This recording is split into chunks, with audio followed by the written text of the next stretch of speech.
KG Patriot 2010 strut replacement. This is a quick strut.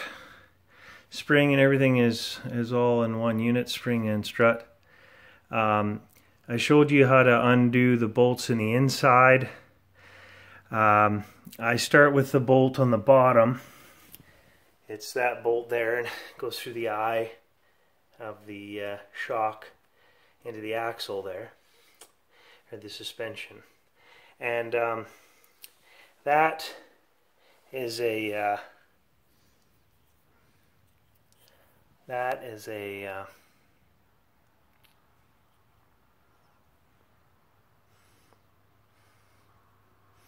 what is that?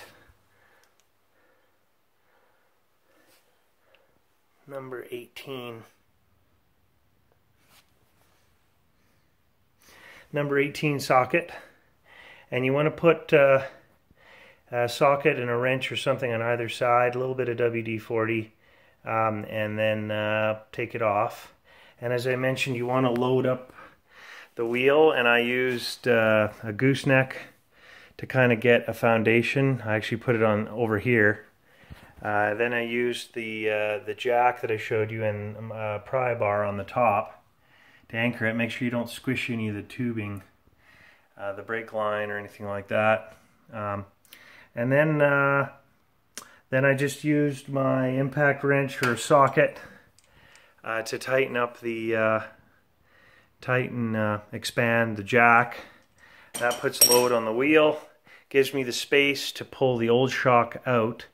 When you undo the bolts, it does drop down, but it still hangs over, extends into the wheel well.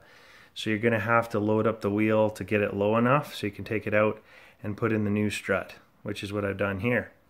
I now use the gooseneck to support the spring and to keep it up, the bolts up into the wheel well there, so I can tighten it from the inside. Which is what I will do now. I'm doing this kind of late. Kids are in bed, so it's a good time to do it. So now I see the bolts poking out there, and I will tighten those up. That's it.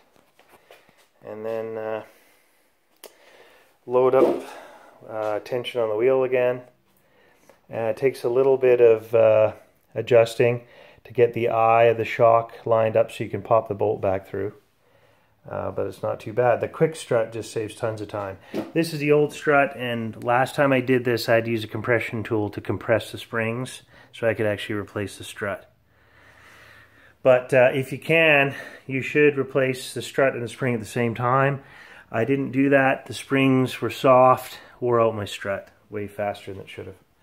So here I am doing it again, but with a quick strut complete assembly. Oh, part number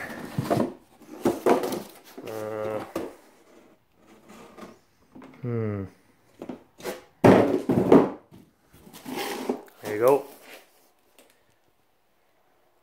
472401. So that's that.